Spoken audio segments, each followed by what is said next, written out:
for joy. Let's jump, let's shout, let's praise the Lord.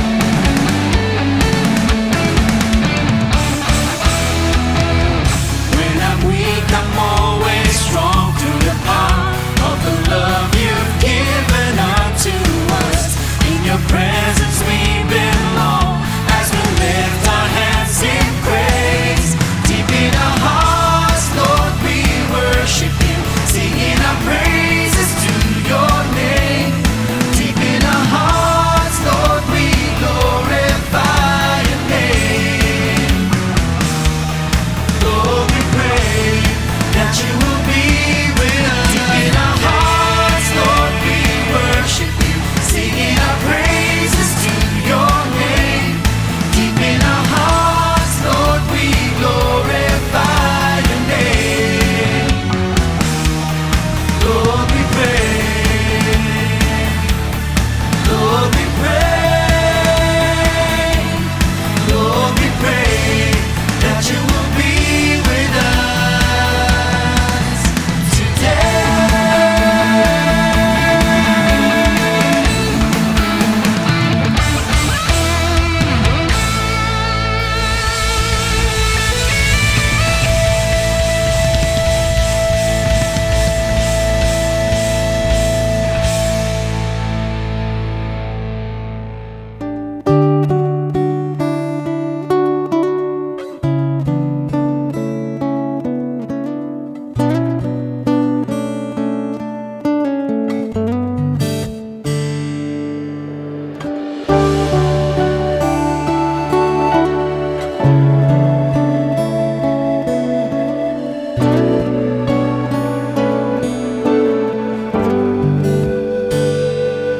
You are my creator, friend and my defender.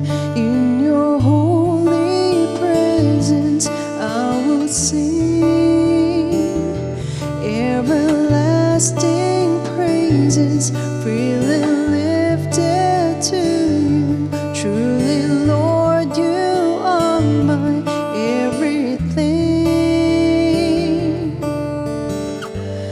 My everything, precious Savior, my Redeemer, King forever. I will sing of your great love, perfect Father, my head lifter, King forever. I will sing about my awesome God.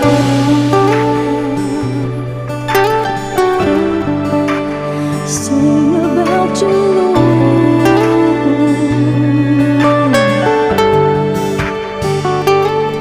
You are my creator, friend and my defender. In your holy presence I will sing everlasting praises, freely lifted to you. Truly, Lord, you are my everything. My everything, precious Savior, my Redeemer, King forever. I will sing of your great love, perfect Father, my head lifter, King forever. I will sing about my awesome God. Come on, let's worship. You are my Redeemer. Lift up your head, church. Your redemption draws nigh. Your redemption draws nigh. My head lifter, King forever. I will sing about my awesome God.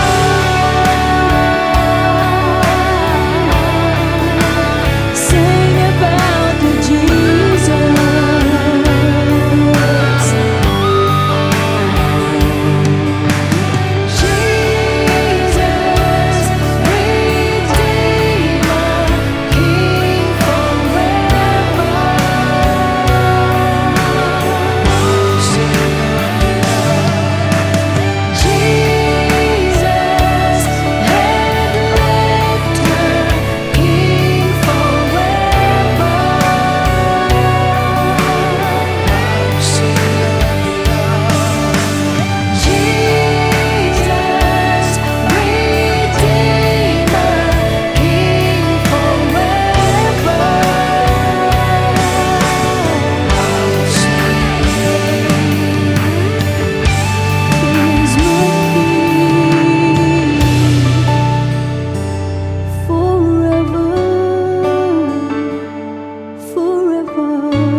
Resting in your presence, I will ever praise you, for you're my heart's treasure evermore. Dried my tears with your love, blood and life you've given. Now your light shines through me, I will sing. You're my everything, precious Savior, my Redeemer, King forever. I will sing of your great love, perfect Father, my hand lifter, King forever. I will sing about my awesome God, precious Savior, my Redeemer, King forever. I will sing of your great love, perfect Father, my hand lifter, King forever. I will come on, church, sing for the last time, precious Savior.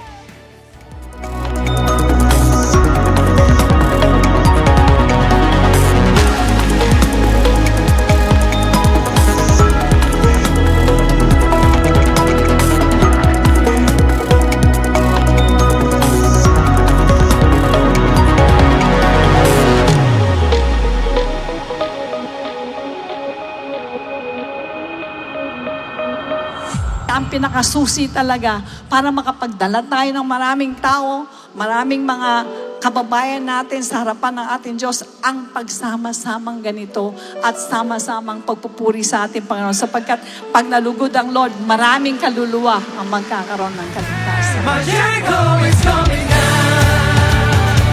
My Jericho is coming down. My Jericho is coming down. My victory is coming down. My victory is coming down. My Jericho is coming down. Kaya pagsusunod kayo sa ating Lord, kung sabihin anak ka ng Diyos, sabihin mo servant ka ng Lord.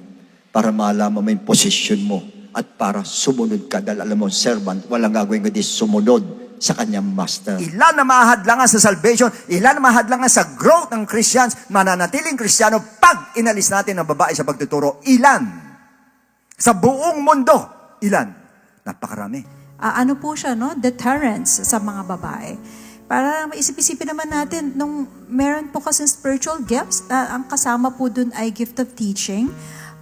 Paano po kaya yun kapag ka nagbibigay ng gift of teaching? Di ba kasama naman yung babae doon? We always stand on the truth based on the biblical principle of God's His word and not on worldly principles made of man's words. I'm gonna see your victory. I'm gonna see your victory. For the battle belongs to you, Lord. I'm gonna see your victory. I'm gonna see your victory. For the battle belongs to you, Lord.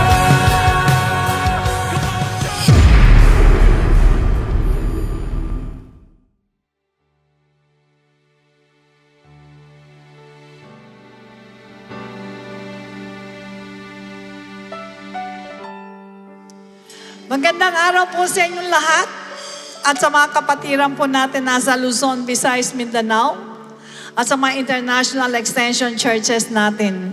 Ganon din po sa inyong lahat na nakatune in po at makikisang maghandog sa ating Diyos na buhay para po sa pagsamba, pasasalamat at sa pakikinig ng kanyang dakilang kalooban.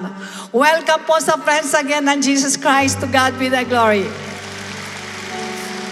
Amen. Purihin po ang ating Panginoon. Isang kagalakan po na makita ko po kayong lahat na nandirito. At tayo ay nagkakaisang sama-samang magpupuri sa ating Diyos. Pwede bang batiin mo na magandang umaga yung nasa likod mo? Sabi mong good morning. Ayan, praise God. Hindi ko po alam kung palaging yan ang nasa likod mo. Pero syempre, kailangan batiin natin sila. Amen? So tayo po ay pinagpala ngayon na tayo po ay may ganitong gawain. Bakit ko po sinabing pinagpala? Sa iba pong lugar, hirap na hirap sila para maidaos lang ang ganitong gawain. Nagtatago sila kasi bawal. Kaya mapalad tayo. Sabi mo sa katabi mo, mapalad tayo. At dahil mapalad tayo, samantalahin natin na tayo ay nakakapagpuri sa Panginoon ng ganitong sama-sama at maingay. Amen? Praise God! So tayo po ay magbasa muna ng ilang talata sa Biblia, Psalms 104 verses 31 to 34. May the glory of the Lord endure forever. May the Lord rejoice in His works. He looks on the earth and it trembles. He touches the hills and they smoke. I will sing to the Lord as long as I live. I will sing praise to my God while I have my being. May my meditation be sweet to Him. I will be glad in the Lord. Purihin po ang ating Diyos. Bakit hindi po natin siya pupurihin? Nakakatakot po ang Panginoon kapag siya po ay nagalit. Isipin ninyo, itas lang niya ang earth, magte-tremble yan. Tignan lang niya yan, uusok yan. Kaya sino ang hindi matatakot sa ating Diyos? Pag hindi ka natakot sa ating Diyos, aba, puso mo, bakal na yan. At hindi ko alam kung saan ka nakadestino. Basta lahat ang mga nilikha ng Diyos, dapat magkaroon ng takot sa ating Diyos na buhay. Amen! Praise God! Kaya nga, lagi natin siya sasambahin, lagi natin siyang papupurihan, lagi natin iisipin kung ano mang klaseng pagsubok meron ka, great pa rin ang habag ng Diyos sa'yo. Compare sa nakikita mong sa iba na nangyayari, mabuti pa rin ang nadarama natin. Amen? Kahit na sabi mo sa akin, mahirap pastora, mabuti pa rin yan. Kasi mabuti ang Diyos. Amen? Iyuko natin ang ating mga ulon. Let us pray. Dakilang Ama, maraming salamat po sa iyo. Alam po namin, Lord, na dapat ka naming igalang, dapat ka naming katakutan, sapagkat may mga reward ang mga tao, mga anak mo, na sumasamba sa iyo at umiibig sa iyo. Sa umaga na to, inaalay namin ang aming mga sarili, Lord. Pakalinisin mo po kami, na katulad mong malinis. Ipatawad mo ang lahat ng mga pagkukulang namin, mga kahinaan, o mga kasalanan na nagawa, Panginoon. Tulungan mo po na ngayong umaga na to sa aming pagsamba sa inyo ay maging karapat-dapat ang aming buong katauhan. Kaya mahinihiling namin ang basbas mo, na basbasan mo po kami lahat. Tulungan mo po kami na aming mga isip ay nakakonsentrate lamang sa pagpupuri at pasasalamat sa inyo. At aming kalilimutan anumang aming dinaramdam sa ngayon. Alam namin, O Diyos, na ang pagtitipon na to ay magbibigay sa amin ng kalakasan. Sama-sama namin tinataas ang aming beloved Bishop. Tulungan mo po siya na sa kanyang pagsasalita, kayo ang maramdaman namin sa kanya. Ibigay mo sa kanya double portion ng anointing mo, Ama. At ang lahat ng gagamitin mo, mga aawit, mga tutugtog, i-bless mong lahat upang kaming lahat, Panginoon, ay sama-samang magbigay sa inyo ng papuri at inyong tanggapin sa iyong trono sa kalangitan. Maraming salamat po, Diyos, sa iyo po lahat ng papuri. In Jesus' name we pray. And everybody say, Amen!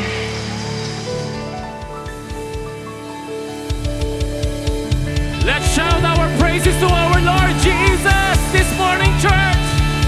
Purihin natin ang ating Panginoon. Hallelujah! We praise you, Jesus.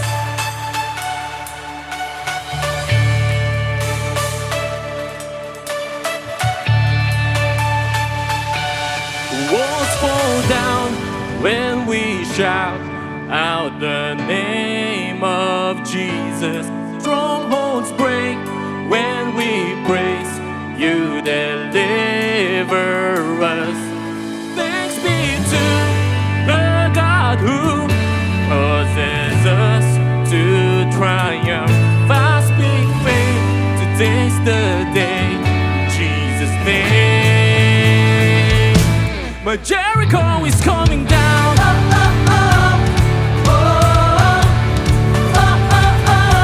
My victory is coming now. My victory is coming now. Hallelujah. Walls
Declare your faith, church.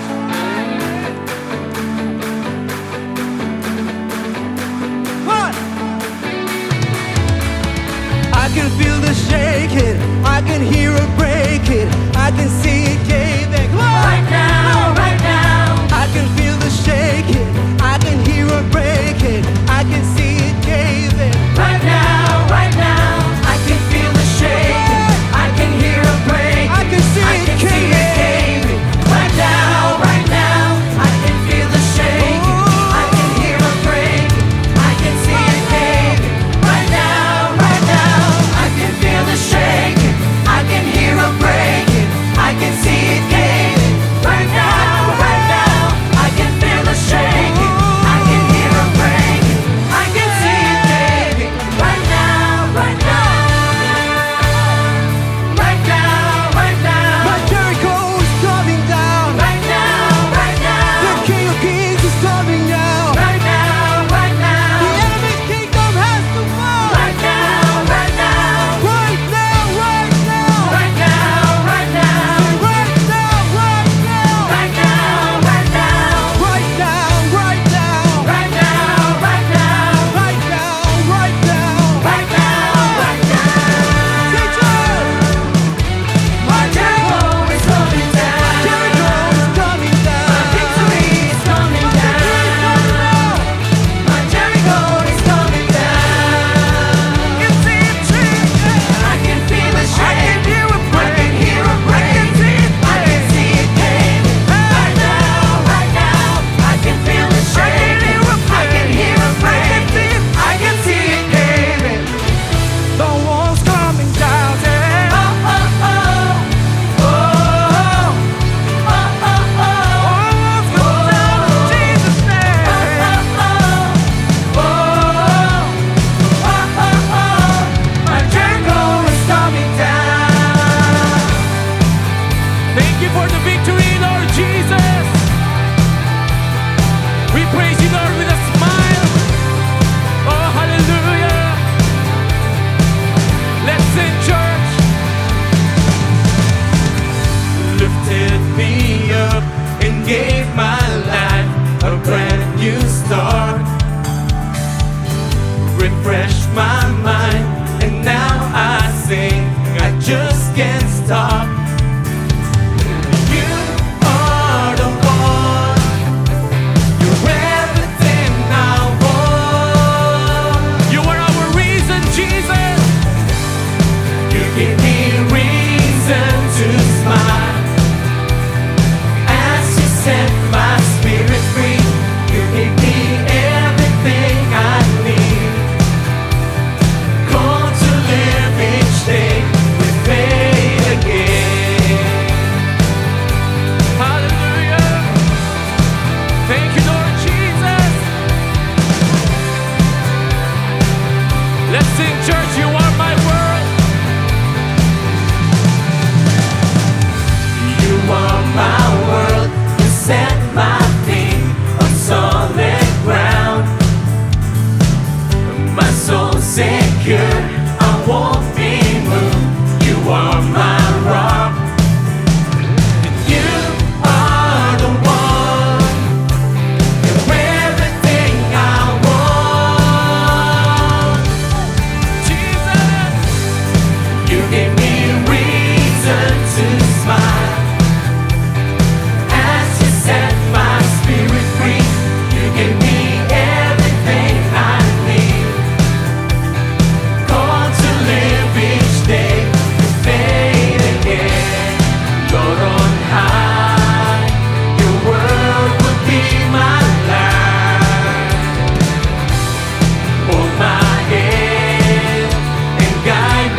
definitely kung ano man po yung kondisyon ng ating mga puso.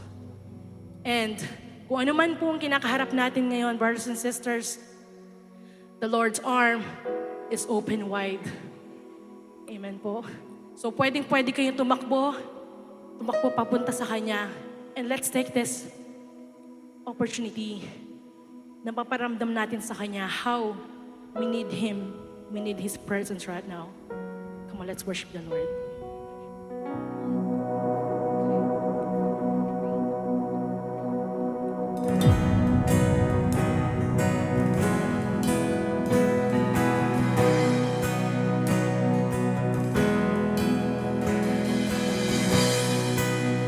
Are you hurting and broken within? Overwhelmed by the weight of your sin? Jesus is calling. Have you come to the end of yourself? Do you thirst for a drink from the well? Jesus is calling. Oh, come to the altar. The Father's arms are open wide. Forgiveness was born with the precious blood of Jesus Christ.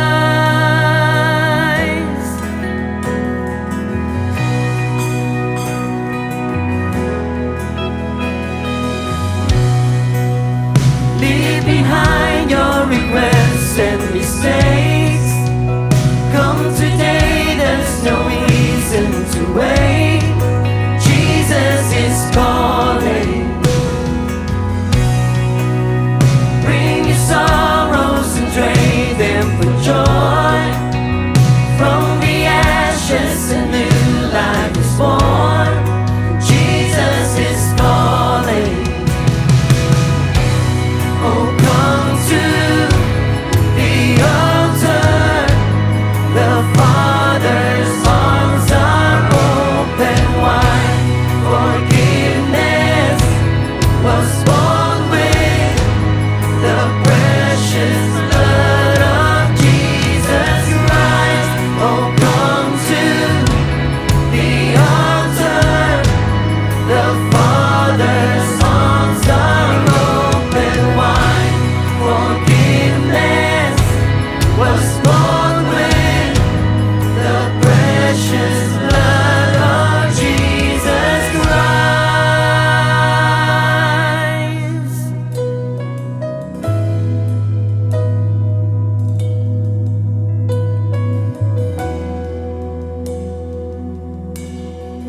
Oh, what a Savior! Isn't He wonderful? Sing hallelujah! Christ is risen.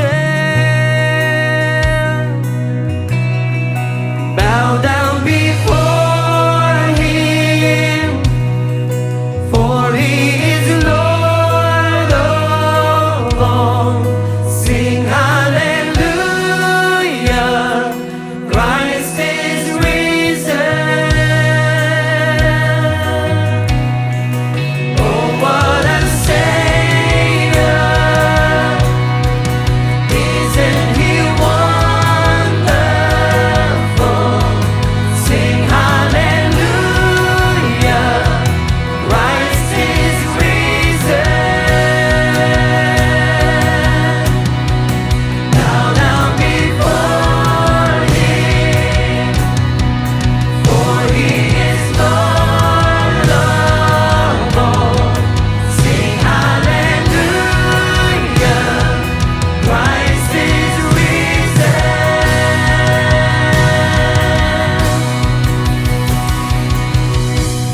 Oh, come to the altar. The Father's arms are open wide.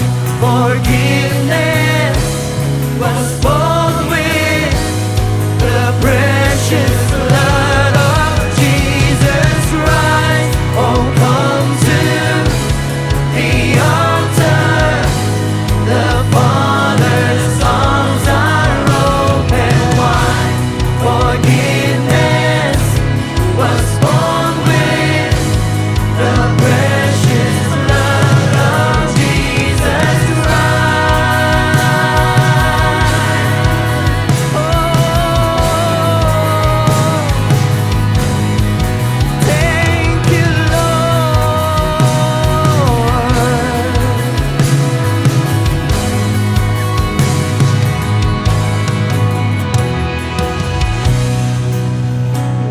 your cross as you wait for the crown.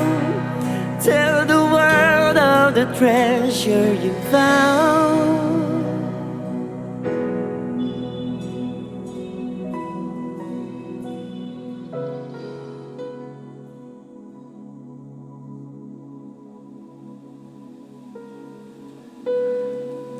O Diyos na nasa langit,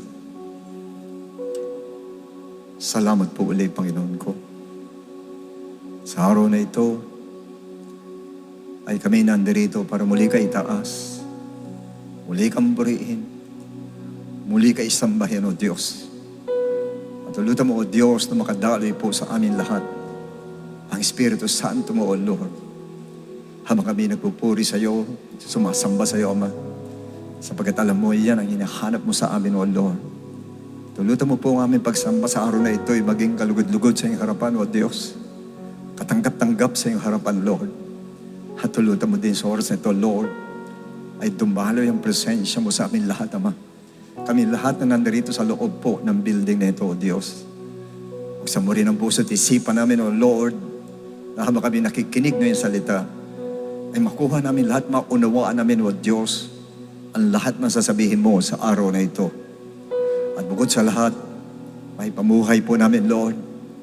Mabuhay kami, Panginoon, bilang Kristiyano na nandun ang kagalakan at kapayapaan sa aming puso sa kabila ng lahat ng mga kaguluhan na gaganap sa paligid, Lord. Turuan mo kami, tulungan mo kami, upang nasa ganun, O Diyos, ma-enjoy namin ang aming pagiging Kristiyano, Panginoon. Sapagkat alam namin sa lahat ng oras, sa lahat ng sandali, ay kasama ka namin, Panginoon ko. At tulutan mo rin sa mensahe mo sa araw na ito ay matugunan ang lahat ng pangangailangan ng iyong mga anak, Panginoon. Maraming salamat, Lord. At maasa po ako ng tagumpay sa araw na ito. In Jesus' name, Amen and Amen.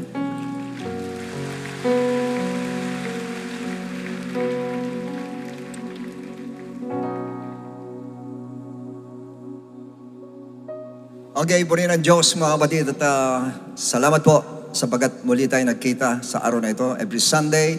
At naniniwala ako, Lord's Day, every Sunday, tayo po ay natutuwa dahil nagkikita-kita po tayo sa lugar na ito.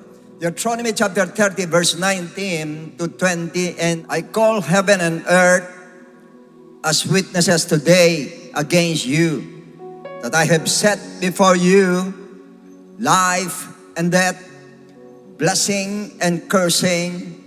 Therefore, choose life, that both you and your descendants may live, that you may love the Lord your God, that you may obey His voice, that you may cling to Him, for He is your life. God is your life. And the length of your days, that you may dwell in the land which the Lord swore to your fathers, to Abraham, Isaac, and Jacob, to give them. And may the Lord bless the scriptures that we have read. You may all be seated, please. And our subject today is entitled, Choose Faith. Deuteronomy 30, verse 19 says, This day I call the heavens and the earth as witnesses against you, that I have set before you life and death, blessings and curses. Now choose life, so that you and your children may live. Now, in this verse, the children of God are now in the process of choosing. Nandun sila sa pagpili. Now, choosing between life and death, blessing and curse. And this verse shows that your choice will make who you are.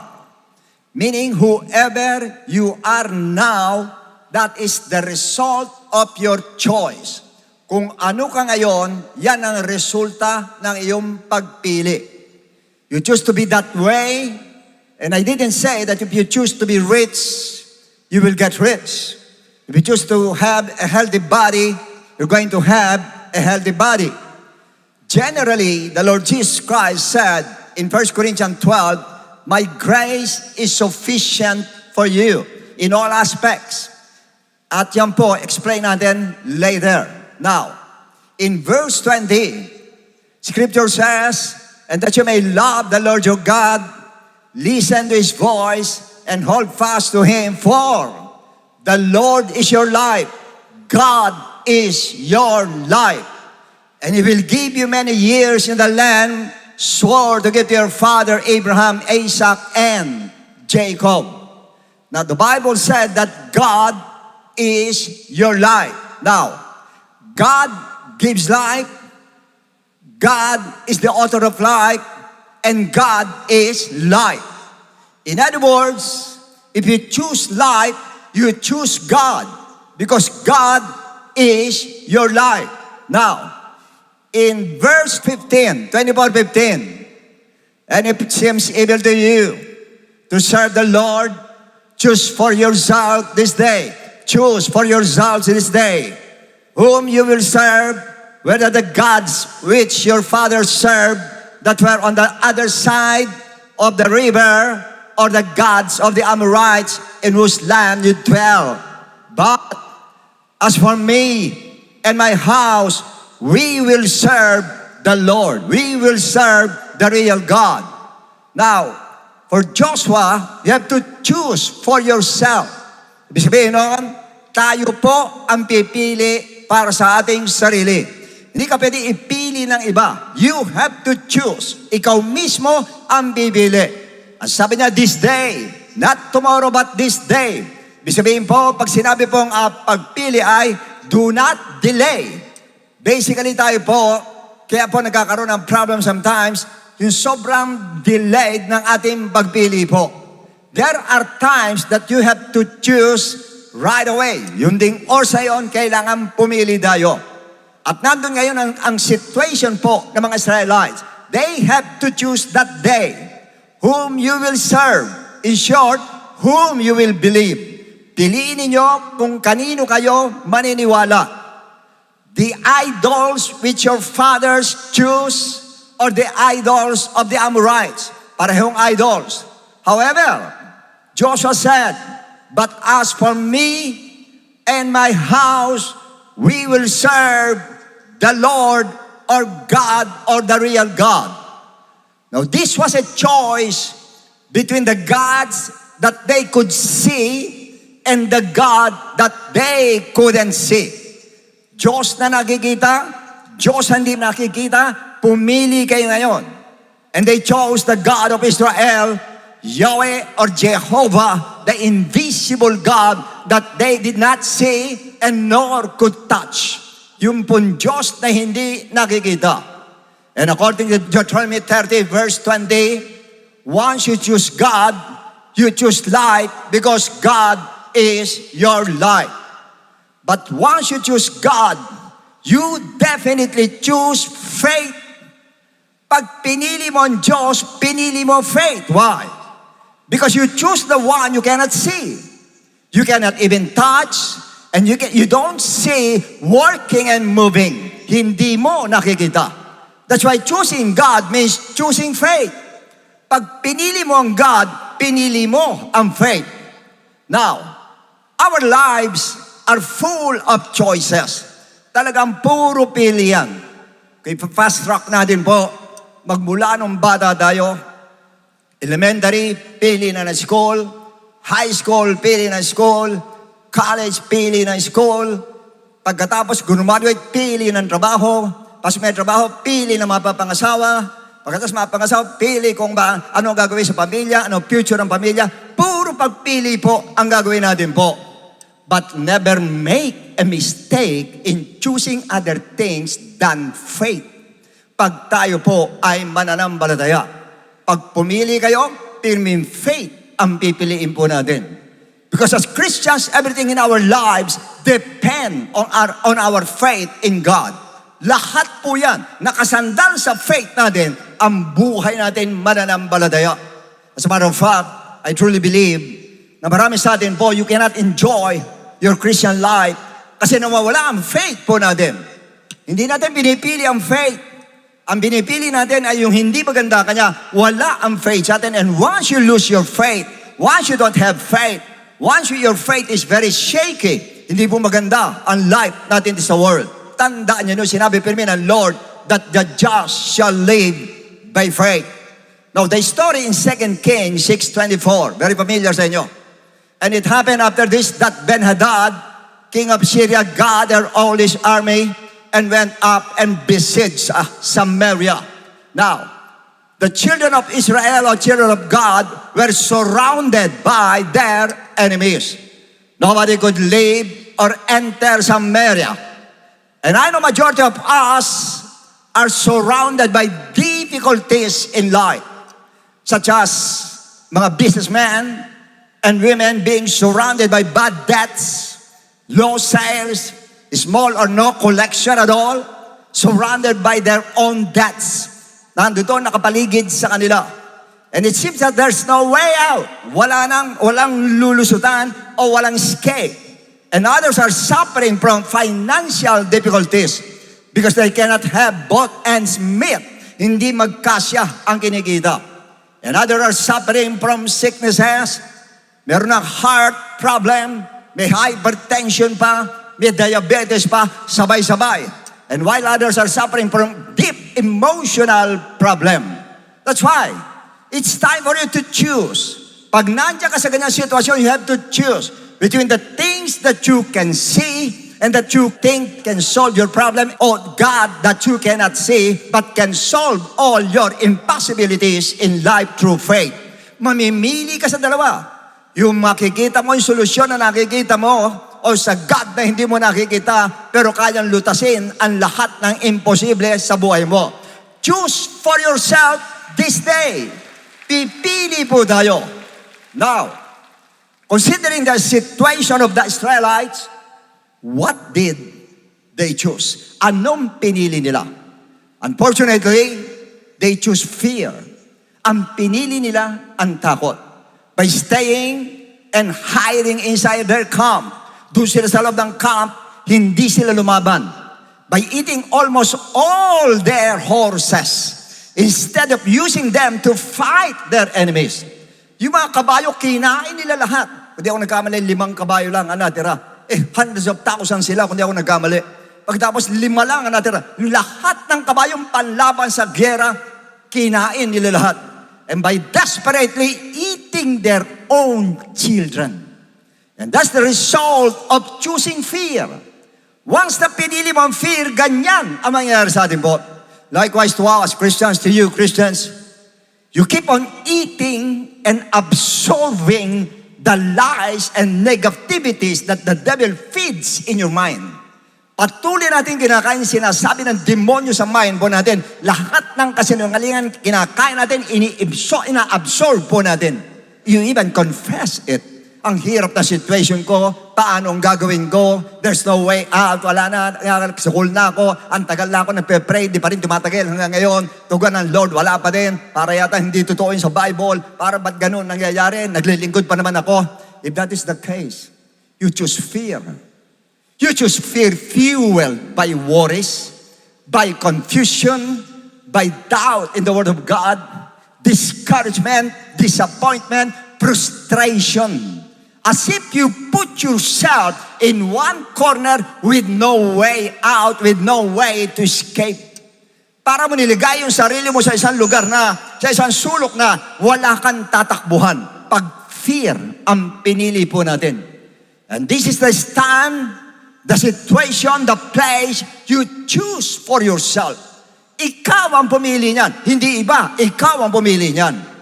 But not for the 4 lepers in 2 Kings 7:3-4. Yung mga Israelites, magmula sa king, ang pinili ay, they chose fear. Ang fear ang pinili. Pero dito sa 4 lepers, sa verse 3 and 4 says, now, 4 men who were lepers were at the entrance of the city's gate, and they said to one another, why should we sit here until we die? Verse 4, if we say, we'll enter the city, then the famine is in the city, and we will die there. And if we sit still here, we will also die. So now, come, let us go. Sa iba, let us surrender dito. Let us go. Let us go over to the camp of the enemies, Arameans or Syrians. If they let us live, we will live. If they will kill us, we will only die. Now, this is faith with high risk. And sometimes, ang faith po natin, hindi mawawala ang risk. Hindi basta risk. Sometimes, high risk ang iti-take natin para magamit natin ang faith po natin sa ating Lord.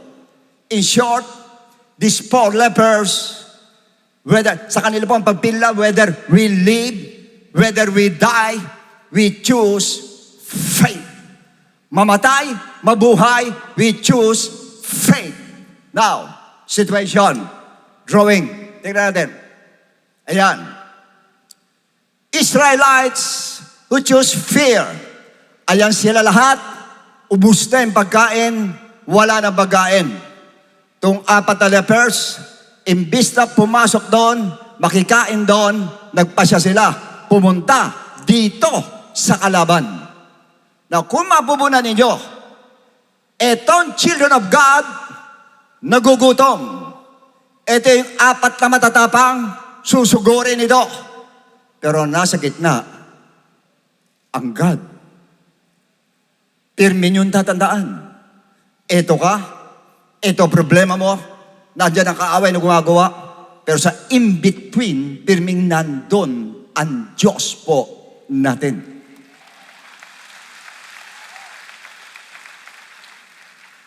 So sa ganito sitwasyon po, ito sabi ng 4, kaysa mamatay tayo dito, sugod tayo, mamatay kung mamatay.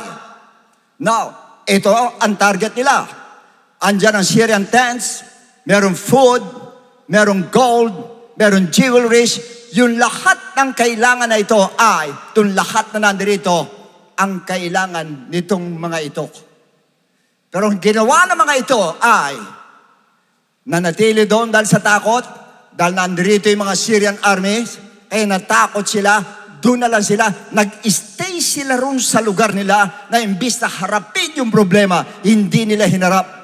Doon na lang sila, kung nando doon sila, pinagkasya na nila, kinain pati anak nila, hanggang sa mamatay sila, nasa isip nila, mamamatay na kami, mamatay kami, busog, mamatay kami, may kinakain kami. Yun ang ginawa nila. Instead of fighting. And little did they know na yung God nasa gitna nila, nakaharang dito po sa kalaban nila nang hindi nila alam. Why? Because they chose fear. Pinili nila ang fear. But not for these 4 lepers. Nung makita nila sitwasyon, pag pumasok tayo dyan, mamamatay din tayo dyan. Walang pagkain dyan. Pag tayo pumunta dito, maaring patayin tayo, maaring pakainin tayo, at mabuhay tayo. Nakita niyo mind itong 4 ito, itong lahat ng ito, sarado na ang mind. Sa kanila, wala nang pag-asa. Wala na. Sinarhan na nila. But not for these 4 lepers. Sila po, pirming may nakikita silang pag-asa. And how I wish na sana lahat tayo, ang mentality natin, gaano mang kadilim yan, may nakikita ka pa rin pag-asa dahil may Diyos ka. Dapat ganun po tayo. Now, in other words, the 4 lepers who choose faith do not know that God is moving ahead of them. Itong 4 na ito, hindi rin nila alam na ang God ay nandirito at tinatrabaho na itong kaaway nila. Lahat lang ito. Itong mga ito, kinain lahat yung kabayo nila. Ang ginawa naman ng God, nagpatunog siya na yabag ng kabayo na pinatakot niya dito sa mga ito. Kaya nagsilayas lahat ng ito. Nakuha nyo? Kabayo kinain nila, ang Diyos kabayo pinanlaban sa kanila. Tunog lang ng kabayo ang pinanlaban po sa kanila para makuha yung food na kailangan nila, gold and jewelries. Now, we may observe that the statement of the leper who spoke to other lepers, ano sabi nga nun? If they keep us alive, we shall live. And if they kill us, we shall only die. Yun ang sabi ng gano'n, we shall only die. Only die. Death ang pinag-uusapan. Pero sabi nila, we shall only die. Why? Well, maybe, perhaps. Ang nasa mind nila, total may ketong din lang tayo, sooner or later mamamatay din tayo. Kanya only die. But then, according to some theologians, they were Israelites, children of God, but were outcast because of leprosy. As hindi pwedeng kasama may leprosy. And as children of God, they were not afraid to die. At ganun dapat po ang mga Kristiyano. As Christians, you must not afraid to die. Why? Because they knew that whether they live or die, they are with the Lord. Kahit ano mangyari, kasama nila ang Diyos. And even Paul says, Romans 14:8, for if we live, we live to the Lord. And if we die to the Lord. Therefore, whether we live, whether we die, we are the Lord's. Mamatay tayo at mabuhay, sa Lord pa rin po tayo, kaya wala kang dapat ikatakot. But the question is, did they die? Namatay ba sila? No, they didn't die. Walang namatay kahit isa. In fact, instead of death, they found abundance of blessing. 2 Kings 7:8-9. And when these lepers came to the outskirts of the camp, wala silang alam na yung ang Lord tumaba sa gitna, kaya nakarating sila doon sa kalaban po. They went into one tent and ate and drank and carried from it silver and gold and clothing. Second drawing. Ayan na. Itong mga ito, patuloy na naninimdim. Patuloy na nagdududa, patuloy na umiiyak, patuloy na nalulungkot, patuloy na nagugutom, nandun sila without knowing na yung God sa gitna nila ay kumilos na. Kanya itong apat na ito, na imbis na manatili rito at sumama sa gutom nito, dumiretso rito na hindi alam nito mga itong iyakan ng iyakan. May way na patungo doon sa kailangan nila. Binuksan na ng Lord yung way. Pero hindi nila alam. Why? Because they chose fear instead of faith. Ano resulta? Ayan, yung apat. Kainan, at yun, nagtago pa sila ng gold, kinuha nila ng gold. Imagine that. Itong apat na may gold, outcast ito talaga, itong mga ito talaga, ayaw nila rito, pero sila nakinabang. Why? Kahit outcast yan, sumandali sila at pinili nila ang faith pa rin. Yan ang tatandaan nyo. Once you choose faith, you will enjoy the blessings of God. You will enjoy. And basically, hindi natin alam, ganyan ang sitwasyon natin. Tayo nagngangawa rito na hindi natin alam ang Diyos kumikilos na pala. At hindi natin alam, may way na pala patungo dito sa blessing na ito na iniintay po natin. Next verse 8. And went and hid them. Nagtago pa sila ng kayamanan. Then they came back and entered another tent and carried some from there also and went and hid it. So kinuha nila, tinago nila. Next. Then they said to one another, we are not doing right. This day is a day of good news. Always remember, once you choose faith, there's always one day, a day of good news. Meron ka. Once you live in faith, huwag kang mainip. One day, ngayon puro ka bad news, but one day, magugulat ka. Why? Good news ang darating sa'yo. The good news is coming your way. Just choose faith. Next. And we remain silent. If we wait until morning light, some punishment will come upon us. Now therefore, come let us go and tell the king's household. On the other hand, kanina ulitin ko, good news because of faith. Ito naman yung pumili ng fear. Yung 10 spies. And they gave the children of Israel a bad news. Why? Because they chose fear. 12 sila lahat. Yung 2, good news. Pero yung 10, bad news. Yun ang nireport po nila. The bad news. Why? That's a fear. Sa nakita nila. Report of the land which they had spied out, saying the land through which we have gone as spies is a land that devours its inhabitants, and all the people whom we saw in it are men of great stature. Ang lalaki nila. Kanya, bad news ang report nila. The 10 spies gave the bad news because they chose fear. Pag ang pinili mo ang takot, bad news ang darating po sa atin. Titsakin ko sa inyo. Pero pag ang pinili mo ay faith, you choose faith, good news ang darating po sa atin. Ganon, as simple as that. Ngayon, sino-sino may inaasahan sa atin na darating na blessing or healing? Taas ang kamay. Then, choose faith.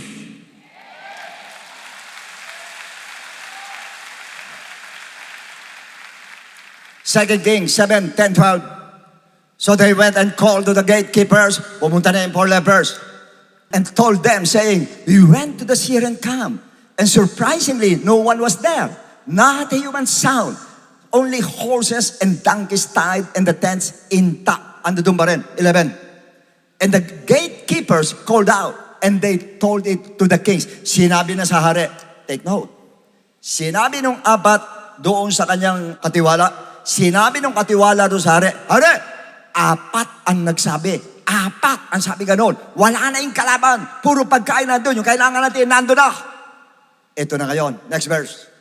So the kings arose in the night and said to his servants, let me now tell you what the Syrians have done to us. Ito ginawa niya. Ibig sabihin, ito gagawin ng Syrians sa atin. They know that we are hungry. Alam nila, gutom tayo lahat. Therefore, they have gone out of the camp to hide themselves in the field. Nagtago lang yan. Tignan mo mentality ng takot. Ganyan ang mental. Puro negative. Now, and when they come out of the city, we shall catch them alive and get into the city. Pag tayo lumabas, tsaka tayo huhuli lahat yan. Papatayin tayo lahat yan. Yan na nasa mind niya. This is the mentality of Christians who chooses fear instead of faith. Imagine, the Bible said that by the mouth of 2 or 3 witnesses, every word shall be established. Ito po, 4 na nagsabi. Sila mismo nakita nila. Sila mismo na-experience sila. Sila mismo nakuha nila. Nakakain sila. Hindi pa rin naniwala. Why? Bakit hindi naniwala? Yung ang pumipili ay fear. 2 Kings 7:14. Therefore, sabi kasi nung kanyang helper, King, mabuti siguro tignan natin. Baka sakaling totoo sinasabi niya. So therefore, they took 2 chariots with horses. 5 horses na lang natira. Chariots na lang ginamit. And the king sent them in the direction of the Syrian army, saying, go and see. Ayun. Means, to see is to believe. Yan po ang mentality ng mga pumipili ng fear. To see is to believe. Example, Thomas. Sa takot, nagtago sa ng bahay, sinabi nila Peter, buhay ang Lord, buhay. Hindi ako maniniwala hanggat hindi ko nakikita na may butas sa kamay, may butas dito. Hindi ako maniniwala, kailangan makita ko. To see is to believe. Yun ang sa kanya. Why? May takot eh. Once you choose fear, ang magiging motto mo, to see is to believe. Ibig sabihin nun, pagka ikaw may takot, kailangan makita ko para maniwala ako. But to those who choose faith means to believe is to see. Maniniwala ka muna at at saka mo makikita. Ganun sa Lord. Kayong lahat na nandito, yung mga sinasabi niyo may hinihintay kayo, maniwala muna kayo, may makikita kayo.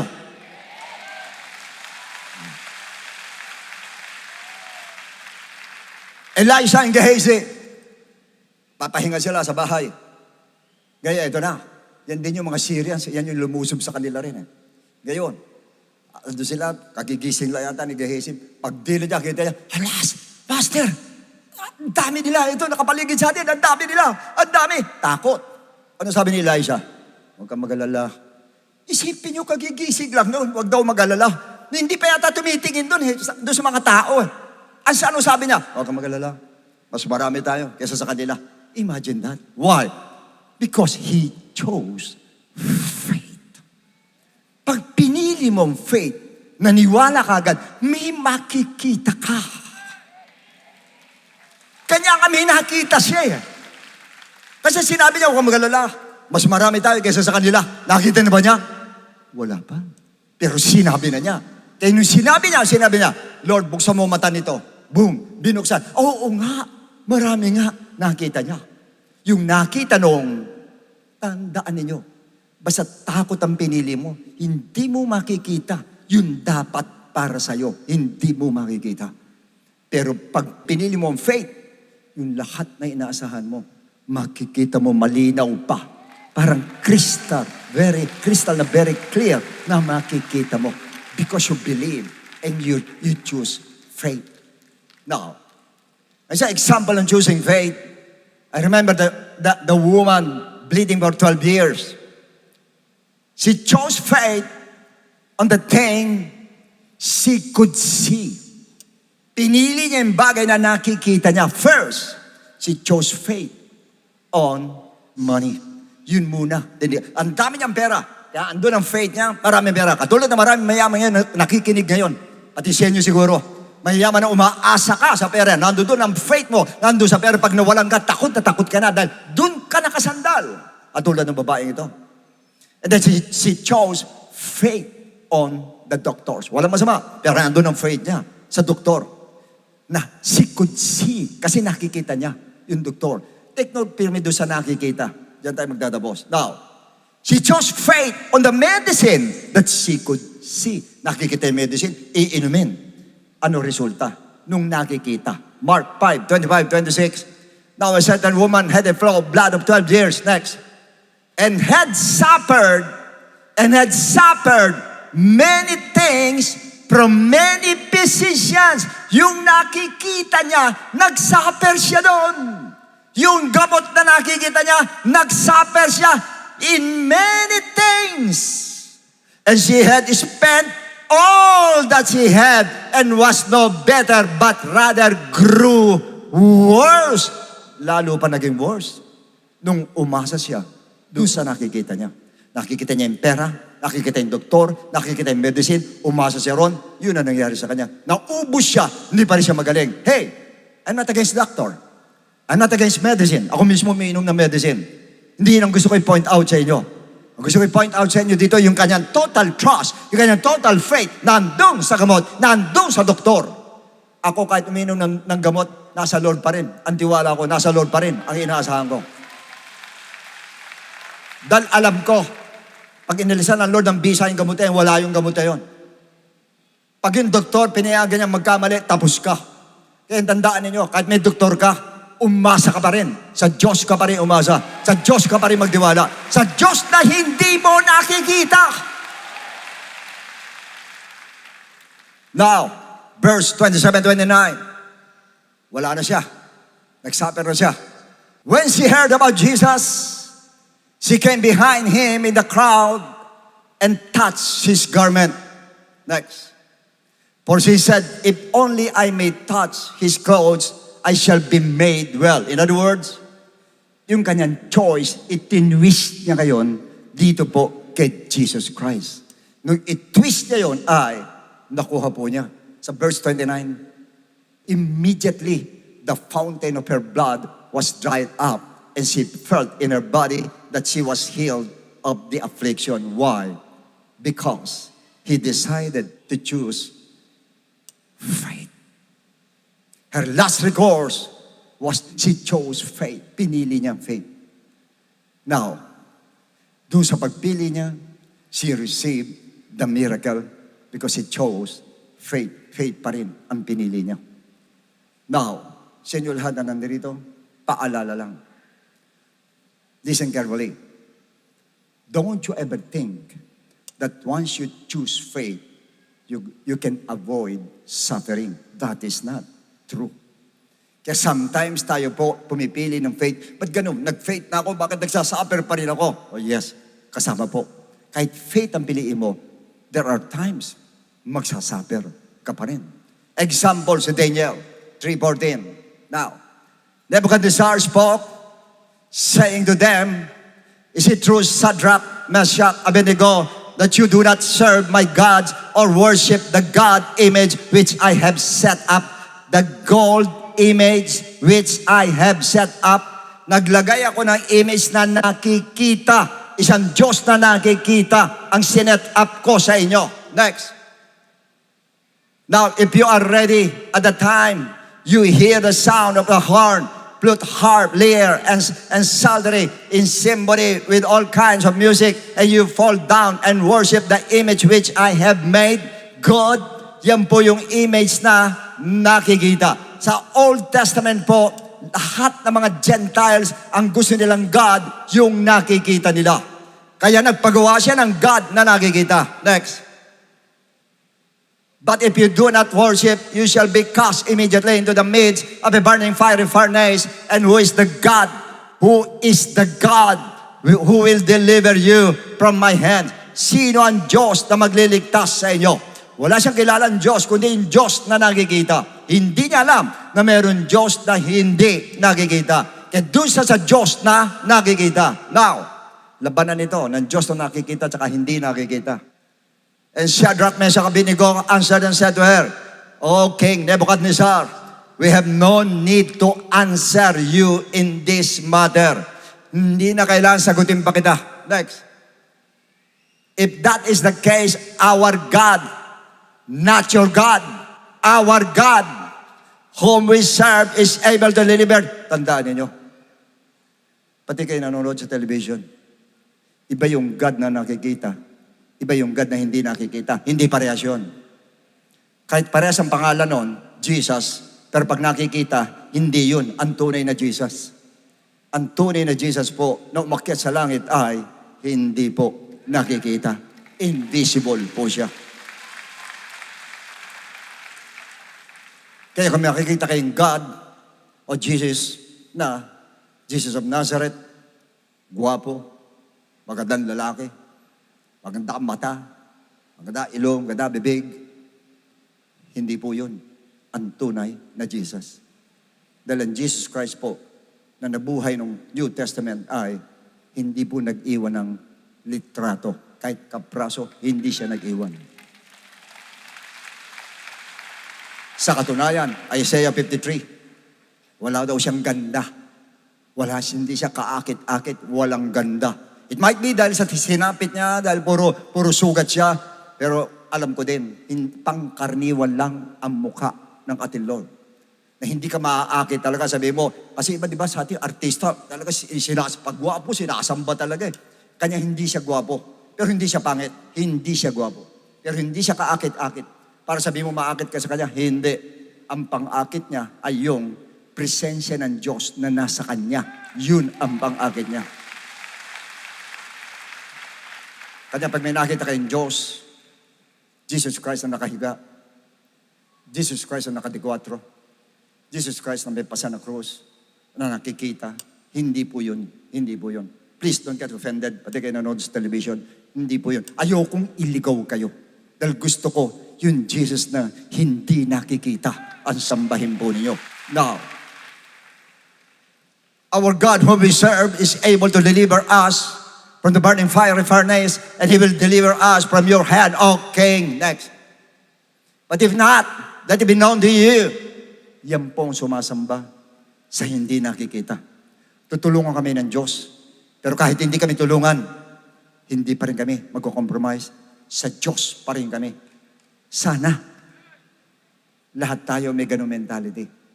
Lord, kahit hindi mo ko bless, kahit hindi mo ko paglingin, kahit anong mangyari sa akin, sasambahin pa rin kita.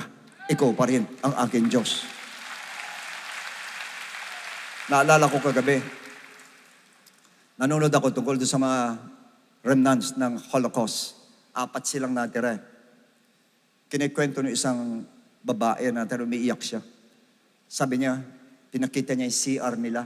Sunod-sunod silang gano'n. Ang dumi. Grabe, ang dumi talaga nandun. Diyan kami nagsi-CR ika. May tubig dyan kami naliligo. Yung tubig na yun, kanya-kanya. Ang maduming tubig, pinaliligo nila. Doon na, Hindi nila binubusan yung ano. Alam niyo na, hindi binubusan po. So, sobrang baho doon. Alam niyo, sinabi niya, diyan kami nagse-celebrate ng Sabbath day namin. Diyan kami nagkumakanta. Diyan kami nagpupuri. Diyan kami nagpe-pray. Grabe ka ako itong mga ito. Pero mo pinahintulot ng Diyos, anak mo sinusunog doon, asawa mo sinusunog, pinahihirapan doon, hinahampas. Yung bata nahulog sa truck, alam mo ginawa ng Nazi? Kinuha yung bata, hinampas doon sa truck. Tsaka isinamparo sa truck. Ganun sila tinrato. Nagse-celebrate pa ng Sabbath day. Dapat yung iba rin sila, Lord, kung talagang Diyos ka, ba't mo pinayagan to, Lord? Bakit ka na, Lord? Ganun, pero ito isang ito, hindi. Tuwan-tuwa kami, nakatago kami habang nagkakantahan kami, mahina lang kami, baka marinig kami ng mga Nazis kanya, kanta kami rin, tapos nagpe-pray kami ng Hebrew, sa Hebrew prayer kami lahat, pray, pagkatapos nagdidiwang kami, wala kaming pagkain, dahil doon dapat may pagkain, pero wala kami. Pero ang celebration namin tuloy, dahil tuloy pa rin ang praising namin, ang pagsamba namin sa Lord, tuloy pa rin. Pinapatay na, pinahihirapan na, tuloy pa din. Why? Ganyan po yung mga sumasamba sa Diyos na hindi nakikita. Pero, alam nila na sila nakikita ng Diyos.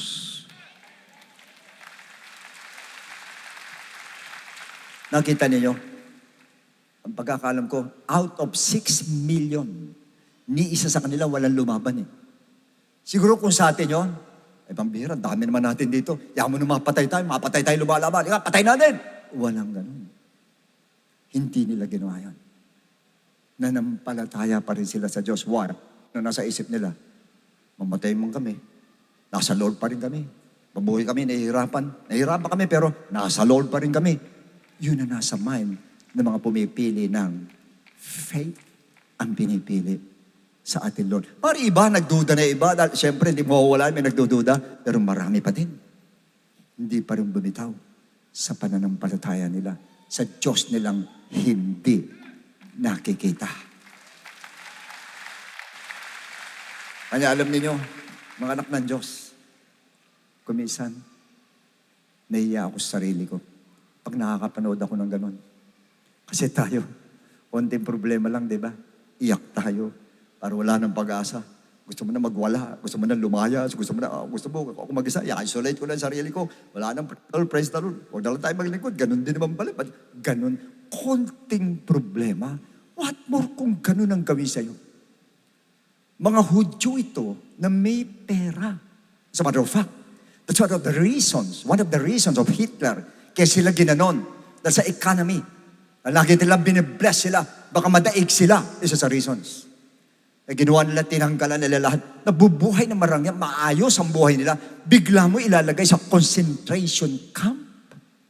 Sa isang papag, 5 sila. Pag kumilos sila, dapat daw lahat sila kikilos. Pag gumano din sila, lahat sila dapat nakaganon.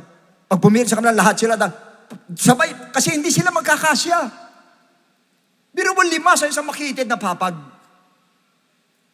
Tiniis nila dahil they chose faith in the invisible God.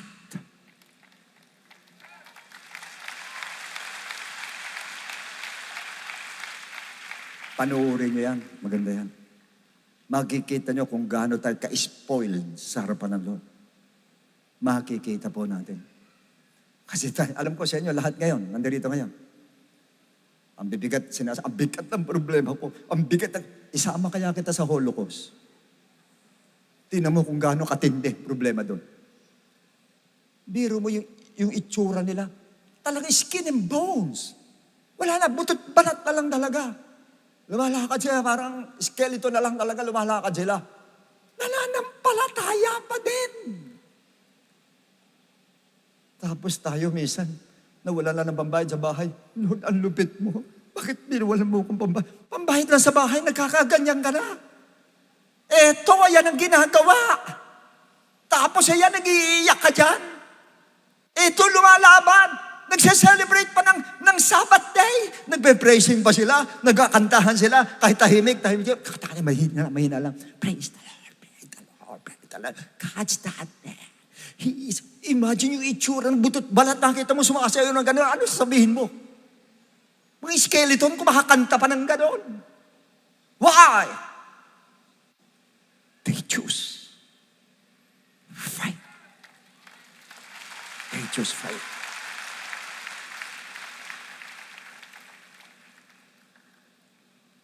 But if not,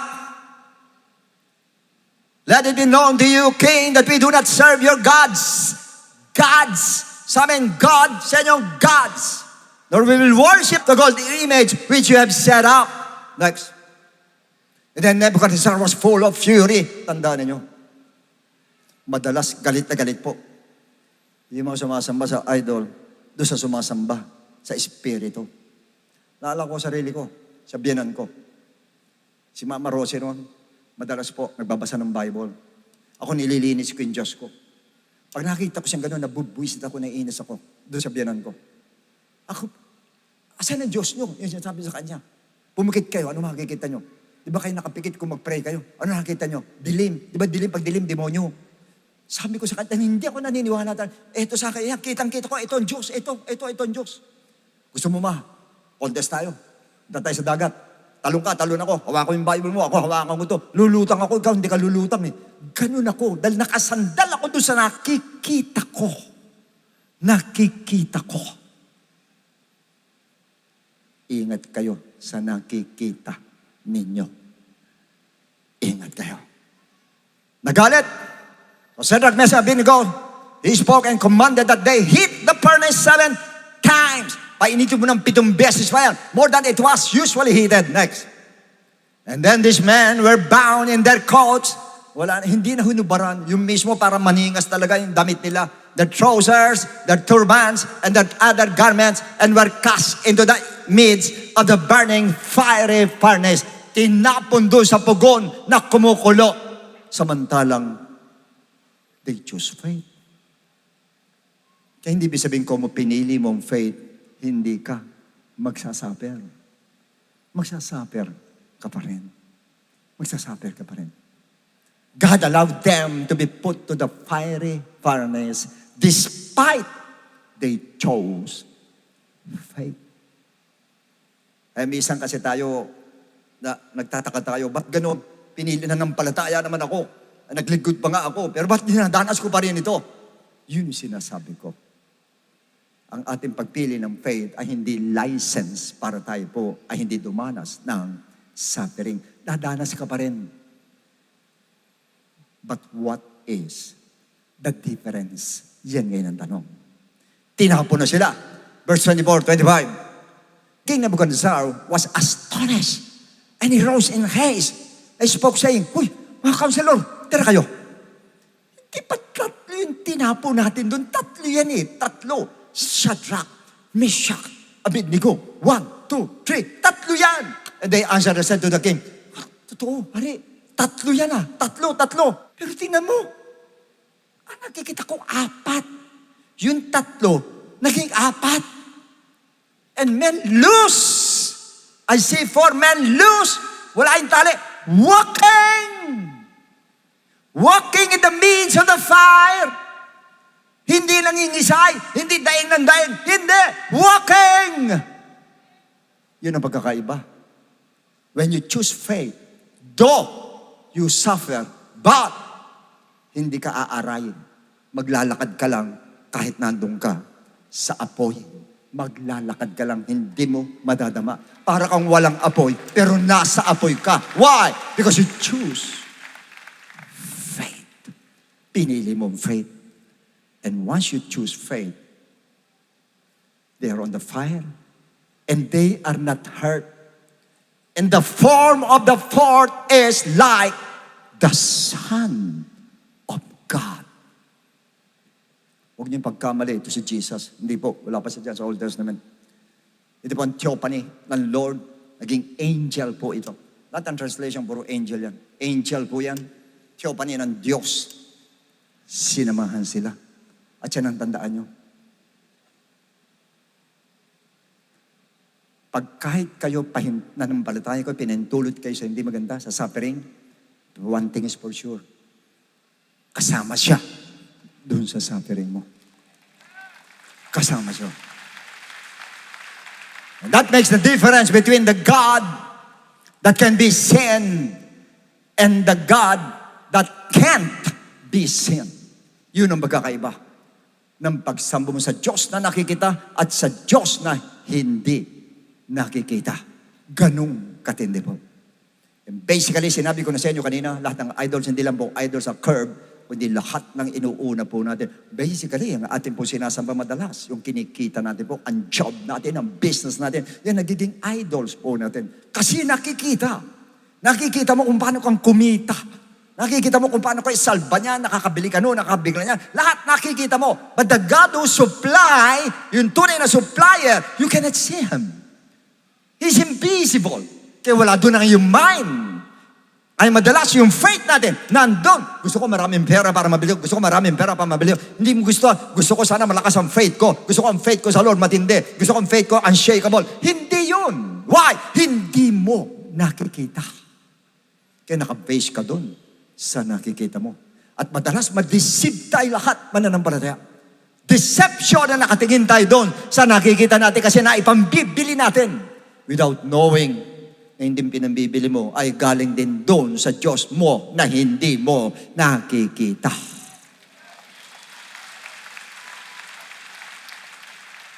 Result, verse 30. And then the king promoted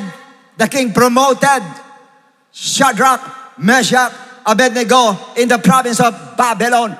Promotion. That means promotion comes from Christians who always choose faith.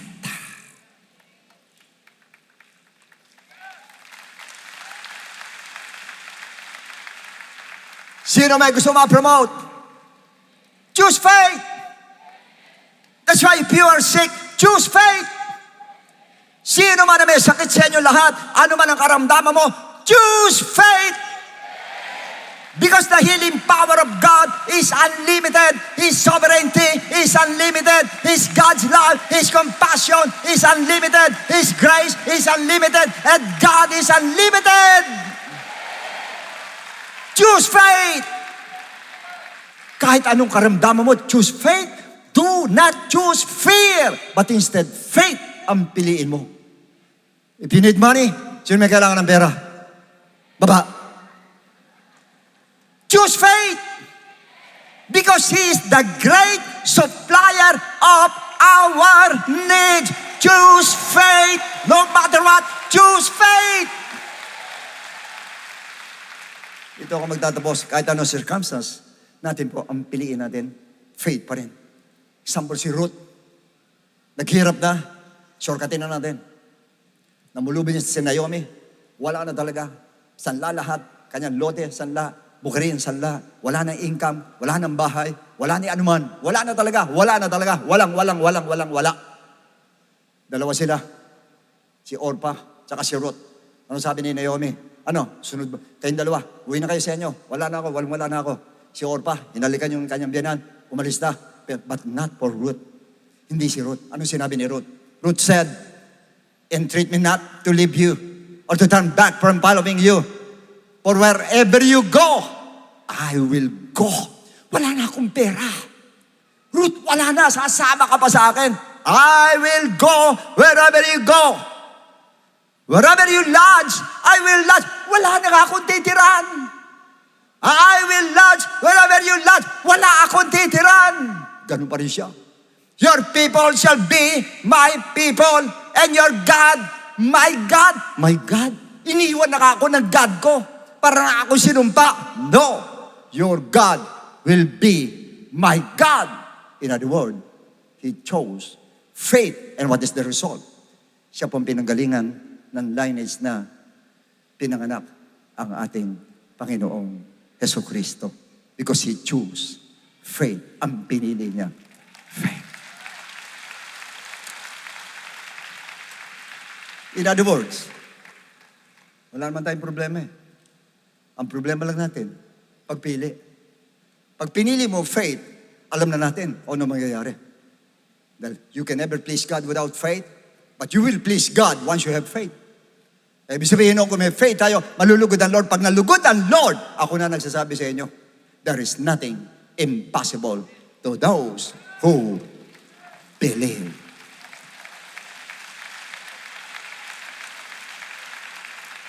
Sa inyo lahat na may mga karamdaman, please, choose faith.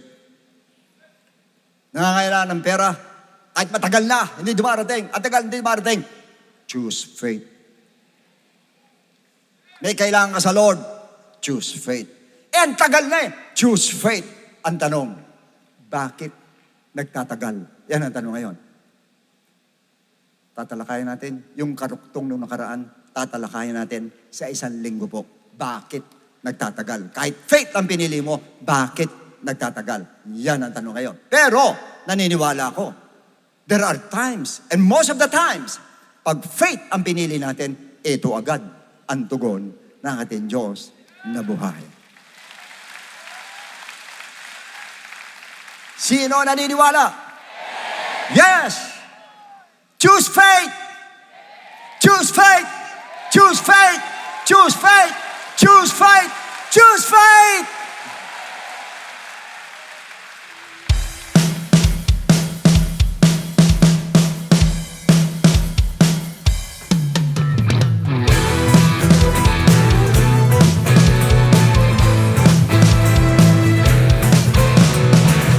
Reaching for the prize, I'm giving everything. I give my life for this. It's what I live for. Nothing will keep me from all that you have for me. You hold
maraming salamat po sa ating Panginoon na muli na naman po tayong pinalakas sa ating Diyos na buhay, and encourage po tayo. Amen po ba? So bilang po mga Kristiyano, let's always choose faith. Pirming pananampalataya po ang ating pong pipiliin. Kahit tayo po'y humaharap po sa mga matitinding pagsubok at problema, huwag po tayong manatili sa takot. We should overcome it po. Lumaban po tayo at paganahin po natin yung ating pong pananampalataya sa ating Panginoon. Dahil we are assured na kasama po natin ang ating Diyos no matter what happens. Kasama natin ang Diyos. Remember, to choose faith is to believe and to see. Hindi po to see is to believe, but to believe is to see. Siguradong kikilos po ang Diyos sa ating po mga buhay. So meanwhile, to all our first-time guests and visitors, hindi po sa mga first-time viewers po natin, isa po itong napapanahon na mensahe sa inyo pong lahat. Naniniwala po ko. Ito po napakinggan po ninyo at may purpose po ang ating Panginoon. Probably nasa punto kayo ng inyong mga buhay, na balot kayo ng takot, puno ng problema, or kahirapan. And the Lord wants you to know na kaya kanyang iahon. Kaya kanyang ialis sa ganyang sitwasyon, kung nasa ganyang kamang sitwasyon. He can make a way for you at bigyang katugunan ang iyong mga dinadala sa buhay. Moreover, today is good news. Napakinggan natin kanina, there will always be good news. Dahil binigay ng Lord po sa atin yung susi. And that is to choose faith. Piliin mo manampalataya sa Kanya. Kaya lang ang tanong sa paanong paraan sa mga bisita po namin na nandito ngayon sa mga first-time viewers, that is to make a choice of accepting Jesus Christ as your personal Savior and believing in His gospel for you to be saved. So please listen to me sa lahat ng mga first-time guests namin, sa mga first-time viewers. Pag sinabi po natin kaligtasan or salvation, ang sabi po sa Ephesians chapter 2 verse 8, for by grace we have been saved through faith. Malinaw na sinabi na talata, we are saved by grace through faith. Kaya lang ang tanong, saan po tayo mananampalataya at maniniwala? That is the question. It is found in 1 Corinthians chapter 15 verse 1 to 4. It is about the death of Christ, the burial of Jesus Christ, and the resurrection of Jesus Christ na kailangan po nating sampalatayanan at paniwalaan. Kaya lang po ang tanong, is believing enough? Pag tayo po ba'y naniwala, nanampalataya, ay tapos na? Wala na tayong gagawing hihinto o tutuldok na po tayo doon. Ang sabi po sa 1 Peter chapter 4 verse 17, what will be the end of those who do not obey the gospel of God? Sa bandang baba ng talata. Ano daw ang katatapusan? Ano daw ang dulo doon sa hindi sumunod sa gospel ng ating Panginoon? So sa madalit sabi, the gospel of Christ must be obeyed. Pag tayo nanampalataya, tayo naniwala, kailangan lakipan po natin ang pagsunod. Hindi po tayo matatapos sa believing, but rather we need to obey the gospel of Jesus Christ. But another question is this, how will you obey? It is found in the book of Acts, chapter 2, verse 38. First, we are going to repent. Tayo po'y magsisisi po ng ating po mga kasalanan. We're going to ask for forgiveness. We're going to confess our sins. At naniniwala po ako, kahit pakaramdam mo, ang dami mong kapalpakan, ang dami mong nagawang mali, mabigat yung nagawa mong kasalanan sa ating Panginoon. But believe me, my friend, for as long as nandun yung genuine repentance, hindi naman interesado ang Panginoon sa kasalanan na nagawa mo. Ang interesado sa Panginoon, yung pagsisisi mo, yung puso mo ang tinitignan niya. Yung taos-puso na pagsisisi. Believe me, the Lord is willing and able to forgive your sins. Diyan din po papasok yung pong death to sin. Yun po yung unang step, we need to repent. Second, we need to be baptized in the name of Jesus Christ. So tayo naman po ibabautismo sa tubig, ilulubog po tayo sa tubig. Ang sabi po sa Romans chapter 6 verse 4, therefore we were buried with Him through baptism into death. Ulitin ko, we were buried with Him through baptism into death, that just as Christ was raised from the dead by the glory of the Father, even so we also should walk in newness of life. Sa madalit sabi, we need to be baptized in the name of Jesus Christ. Why? Dahil para bagang inililibing naman po natin yung ating po mga kasalanan kasabay po ng paglilibing kay Kristo. At hindi po ito paghuhugas ng dumi ng katawan, kundi ito po yung pag-aalis at paghuhugas po ng ating pong mga kasalanan. So yun po yung pangalawang step, we need to be baptized in the name of Jesus Christ. Now the third step is we need to receive the gift of the Holy Spirit. Diyan naman po papasok ang ating transformation, yung ating pong regeneration. Sa madalit sabi tayo mababago na po. Nabanggit po yun sa Romans 8:11, hindi po sa Titus chapter 3 verse 5. In fact, once we receive the gift of the Holy Spirit, we're also receiving power. Power saan? Aminin nyo man hindi sa mga bisita na nandito, lahat tayo may kahinaan. Kung minsan pinipilit natin magbago, pero nagtataka ka, isang buwan, 2 buwan, sa mga susunod na panahon, bumabalik ka sa dati. Pipilitin mo na naman magbago, tapos babalik ka na naman, pabalik-balik, ayaw ka magbago ng lubusan. Why? Sarili mo lang. But you know what, my friend? Kung nasa iyo yung gift of the Holy Spirit, matanggap mo yung gift of the Holy Spirit, yan yung sinasabing power to overcome all our weaknesses. At yan din po yung magpapaalala po sa atin para makasunod po sa kalooban ng Panginoon. So napakahalaga na maganap itong 3 bagay na ito sa atin. Una, we need to repent. Second, we need to be baptized in the name of Jesus Christ. And thirdly, we need to receive the gift of the Holy Spirit. And that is what we call the good news. And that is the gospel of Jesus Christ. So at this moment, sa mga bisita na nandirito, ganyan sa mga first-time viewers, habang nakatayo kayo, pwede po ba na iyuko po ninyo inyong mga ulo? And just whisper a short prayer to the Lord, telling the Lord, Lord, I'm sorry. Sabihin mo sa Panginoon, Lord, patawarin mo ko kung marami akong kasalanan. Marami akong nagawang kapalpakan. I'm really sorry. Kung marami akong mali, Lord, patawarin mo ko. Just a short prayer. Sabihin mo sa Panginoon, lalaman ng puso mo. Ihingi mo ng tawad sa Kanya.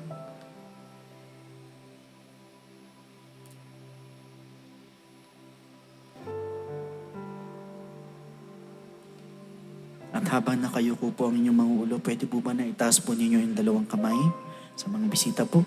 Habang nakayuko at nakapikit ang mga mata, pakitaas lang po ang 2 kamay bilang tanda ng pagsuko sa ating Panginoon. Hindi po sa mga first time viewers po natin. At tayo po sa likod, tumayo po tayong lahat. Tapat natin yung kamay natin sa kanila. At sa mga bisita na nandito, habang nakayuko ang ulo, nakataas ang kamay, pwede po ba na please repeat after me with this prayer na habang binabanggit ninyo ang panalangin nito, nandun yung taos puso na tayo humihingi ng tawad sa Panginoon. Nagsisisi po tayo sa ating pong mga nagawang kasalanan. So please repeat after me. Panginoong Jesus, lumalapit po ako sa iyo bilang isang makasalanan. Patawarin mo po ako sa lahat ng aking mga pagkakamali at pagkukulang. Sa oras na ito, tinatanggap po kita bilang sariling tagapagligtas. At tinatanggap po kita bilang Diyos ng aking buhay.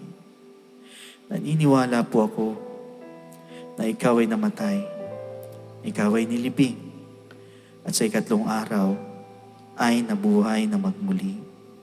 Tulungan mo po ako makapagsimula ng bagong buhay.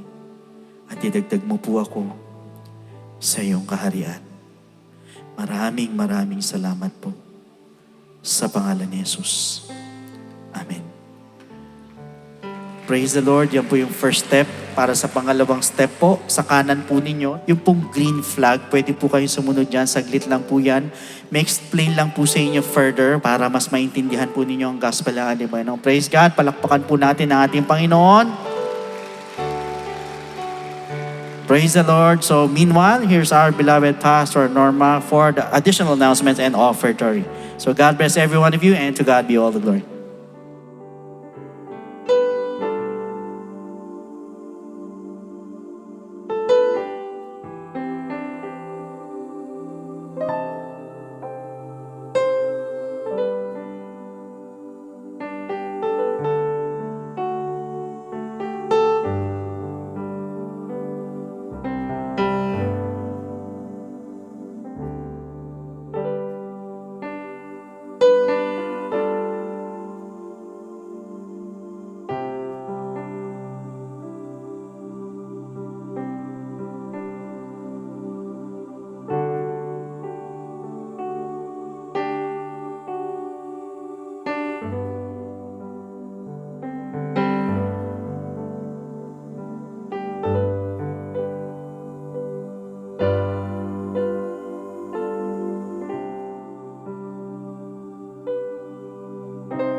Amen. Praise God. Napakabuti po ng ating Panginoon sapagkat kinukumpleto niya po ang ating pong pananampalataya.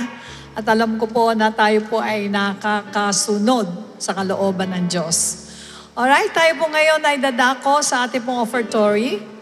Leviticus chapter 27 verse 30. And all the tithe of the land, whether of the seed of the land or of the fruit of the tree, is the Lord's. It is holy to the Lord. Purihin po ang ating Diyos. Sa katuruan po, nung bago pa lang nag-start ang mga mananampalataya, mga Israelita, tinuro na ng Panginoon kung paano po ang pagbibigay sa Kanya. Dito po sa binasa natin, ang sabi, lahat daw ng tithe, lahat ng kanilang mga tinatanim, ang unang bunga nun ay sa Panginoon.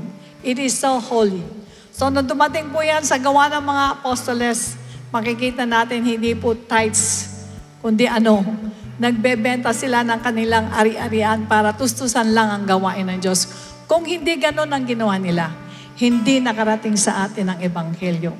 Kaya ngayon, time po na tayo po ay magbibigay sa gawain ng Diyos. Magbigay tayo na talagang buong puso, masaya, at talagang sa isip natin, Lord, sana madagdagan pa ang ibibigay ko sa inyo pong gawain. Alright, for complete details about online giving, please refer to the ways and means to give dyan po sa ating AVP. Maraming salamat din po sa mga kapatiran walang sawang sumusuporta sa ating mga gawain. Also, let's all unite for our next congregational fasting happening on March 29, Saturday, 9 a.m. at Star Mall Esa Show Trade Hall. Alam po ninyo, daluhan po ninyo ang fasting. Kasi pag tayo po nagpa-fasting, lumalakas yung inner natin. Kumbaga yung inner natin, madali yan mainis, magalit, sumama ang loob. Lumalakas yan. Kasi lumalakas ang Spirit ng Lord. Kaya wag niyong katatamaran yan. Punta kayo habang nandyan pa ang ating pong lugar sa pag-aayuno. Alright? Tumayo po tayong lahat. Pagsabi mo nga sa katabi mong, I'm blessed. Pag sinabi mong I'm blessed, naintindihan mo kung ano mensahe ng ating Panginoon. Di ba? Anong mensahe ng Lord sa atin?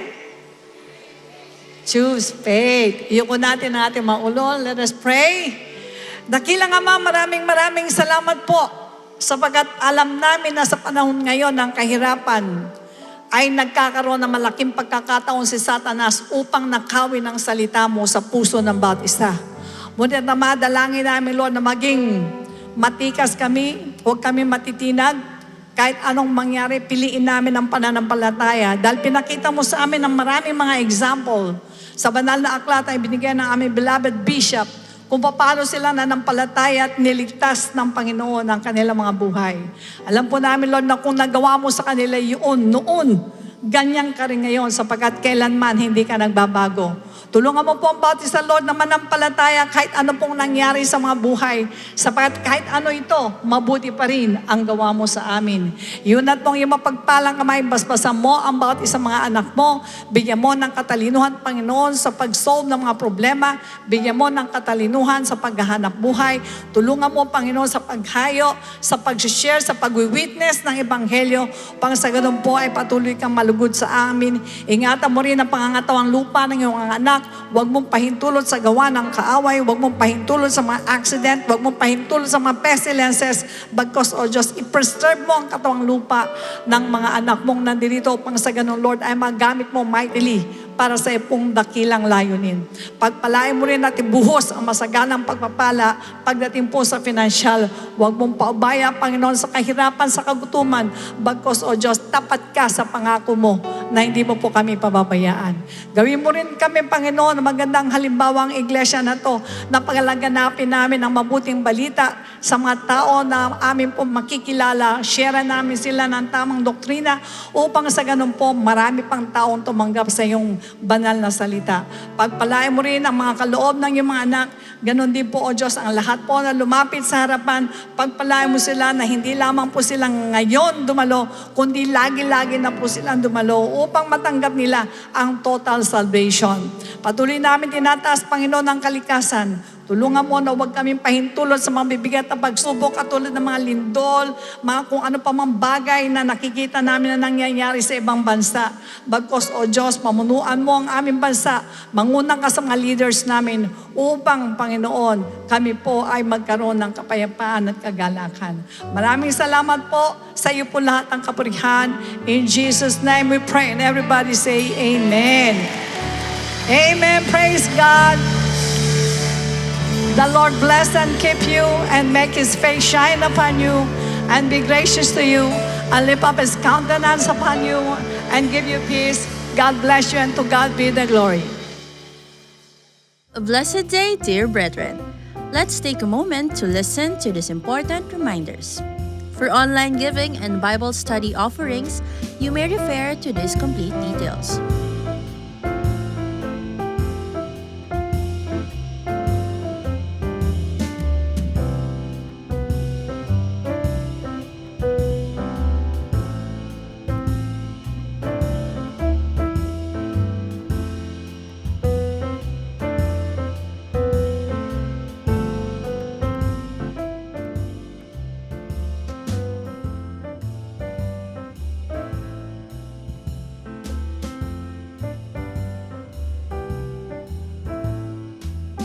To all who give via check, please indicate the correct account names. Checks payable to Project G Code, account name Project G-Code Ministry. Checks payable to tithes, account name is Jesus Christ to God Be the Glory Church International Incorporated. If you would like to schedule a baptism or a one-on-one counseling session, feel free to contact us through the numbers displayed on the screen or send us a message on our official Facebook page. We are excited to share these church updates to keep us spiritually filled. God has a message for you. Listen, discover, and be blessed at our on-site worship service on Sunday, March 16 at Phil Sports Arena, formerly Ultra. Service begins at 10 a.m. Let your whole being be a vessel of God's power and blessing. Let us come as one to this month's congregational fasting happening on March 29, Saturday at Star Mall Edsa Shaw Trade Hall. Devotion starts at 9 a.m. Sharpen our God-given gift to disciple that will help lead more people to Christ. Engage in our various 1FC training. Don't miss the remaining sessions of the 1FC practicals happening at 7 p.m. via Zoom on the following dates. This is open to all incoming and current 1FCers, encouragers session facilitators, and Bible study teachers. Registration fee is 100 pesos per session.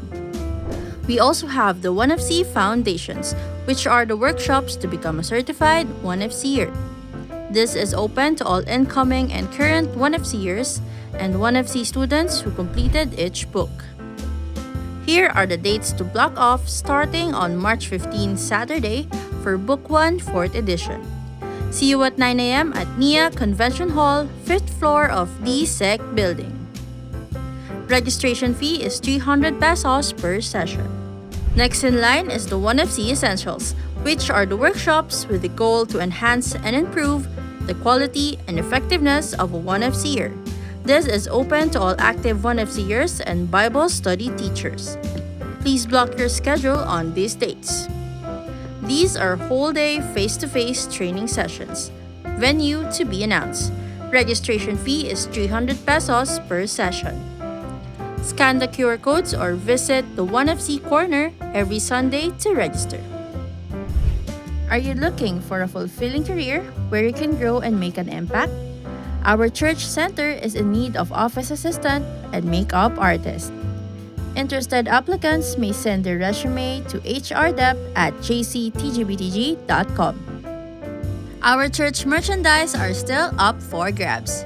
Get your own gospel bag tag for only 60 pesos, church calling card, and stickers.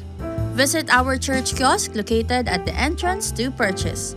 Meanwhile, for those who still want to avail anniversary merchandise, pre-order can be made at the church kiosk as well. Catch IDO4 songs on various platforms. Via Shuffle TV, airing on A to Z Channel 11, Monday to Friday at 5 a.m. and Saturday and Sunday at 6 a.m., and at Light TV Channel 33. Monday, Wednesday, and Friday at 12 noon, and Saturday and Sunday at 6 p.m. Via One Radio, through Radio ni Juan program, Monday to Friday, and Sunday from 1 p.m. to 3 p.m. To tune in, just visit www.oneradio.com.ph or download the One Radio app. One Radio. You're listening to One Radio. Positive and uplifting music that brings you closer to Jesus.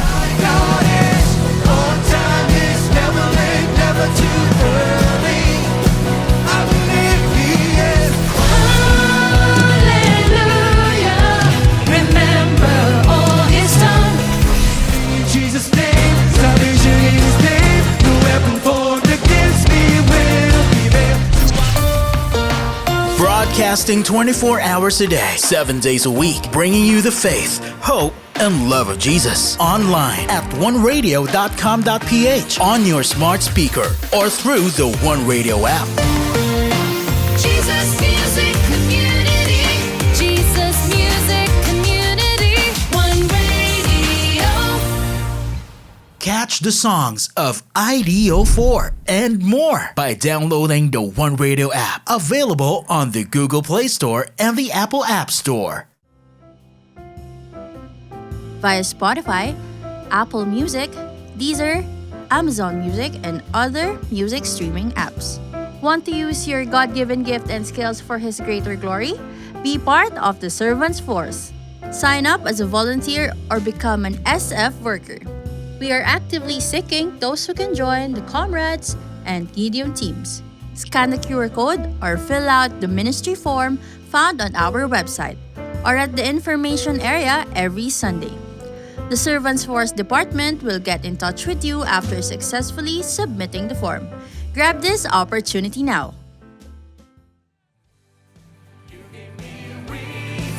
To smile.